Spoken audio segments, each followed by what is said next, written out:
মালয়েশিয়ার আজকের নিউজ। দালালের মাধ্যমে মালয়েশিয়া গিয়ে ক্যাম্পে বন্দী ৩০০ যুবক। বিস্তারিত জানতে ভিডিওটির শেষ পর্যন্ত দেখুন। মেহেরপুর গাংনী উপজেলার ভাটপাড়া গ্রামের যুবক তুহিন আলী। বিধবা মায়ের একমাত্র সন্তান তিনি। দেশে একটি কোম্পানির বিক্রয় প্রতিনিধি হিসেবে কাজ করতেন। তুহিনের আয়ের ওপরই চলত তার পরিবার। সংসারের আর্থিক সচ্ছলতা আনতে বিভিন্ন এনজিও থেকে ঋণ নিয়ে স্থানীয় দালাল রাজুকে ৫ লাখ টাকা দিয়ে ২ মাস আগে মালয়েশিয়া যান তুহিন।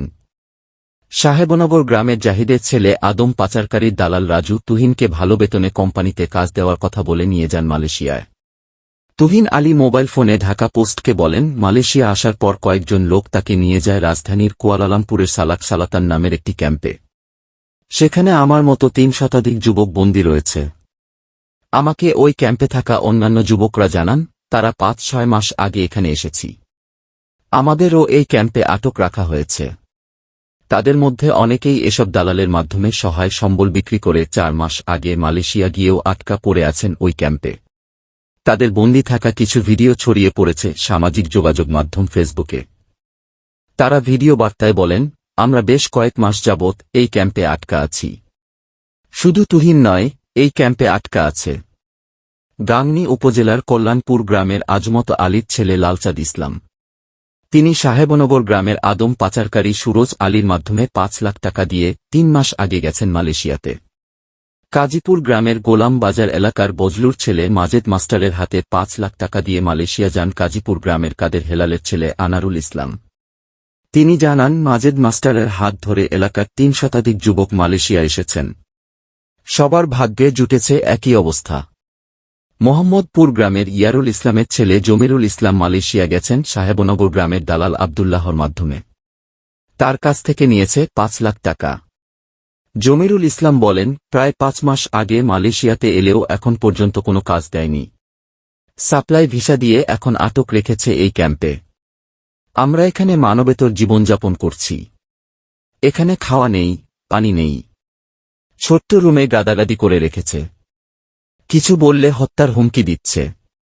মুজিবনগর উপজেলার পুরন্দরপুর গ্রামের বাহাদুর আলী বলেন, আমি গাংনী উপজেলার কাজীপুর গ্রামের আদম পাচারের দালাল নারা মেম্বারের মাধ্যমে ৫ লাখ টাকা দিয়ে মালয়েশিয়া এসেছি।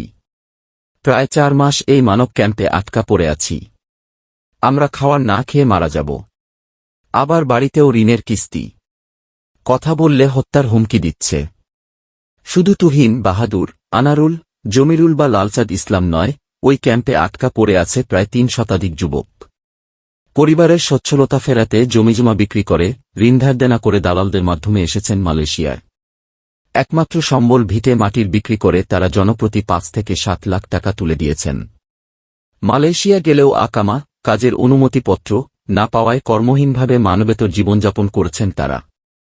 মালয়েশিয়ায় থাকা ভুক্তভোগীদের কয়েকজন জানান, স্থানীয় গাংনী উপজেলার সাহেবনগর গ্রামের কেএনএসএইচ বালিকা মাধ্যমিক বিদ্যালয়ের লাইব্রেরিয়ান শিক্ষক মাজেদ মাস্টার, কাজীপুর ইউনিয়ন পরিষদের সাবেক ইউপি সদস্য শরীফুল ইসলাম ওরফে ন্যাড়া, বালিয়াঘাট গ্রামের আনিসুল হক মাস্টারের ছেলে শোভন, সাহেবনগর গ্রামের সুরজ ও তার ভাই আওয়াল এবং ইঞ্জিনিয়ার মুসা কলিমের মাধ্যমে ঢাকায় নাভিরা ও মুসাকলি এন্টারপ্রাইজ এজেন্সির মাধ্যমে টাকা দিয়ে ভালো কাজের প্রলোভন দেখিয়ে মালয়েশিয়ায় পাঠানো হয়।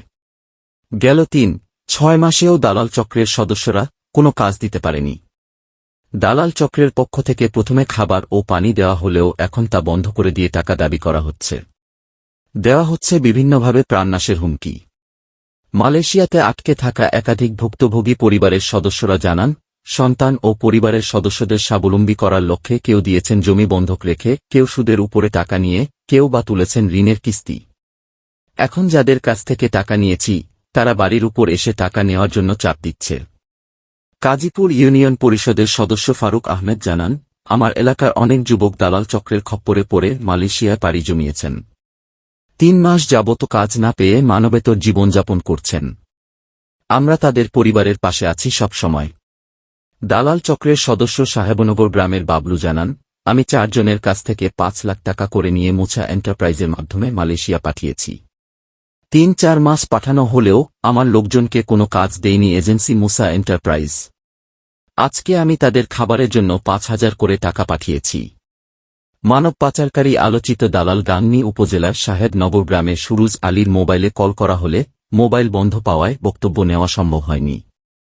মানব পাচারকারী এজেন্সি মোছা এন্টারপ্রাইজের মালিক আবু মোছার সঙ্গে যোগাযোগ করা সম্ভব হয়নি। গাংনী উপজেলা নির্বাহী কর্মকর্তা প্রীতম সাহা বলেন, ভুক্তভোগী পরিবারের সদস্যরা থানায় অথবা আমার নিকট অভিযোগ করলে দালালদের বিরুদ্ধে ব্যবস্থা নেওয়া হবে।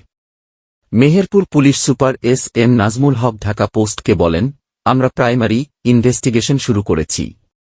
এ বিষয়ে আইনগত ব্যবস্থা নেওয়া হবে।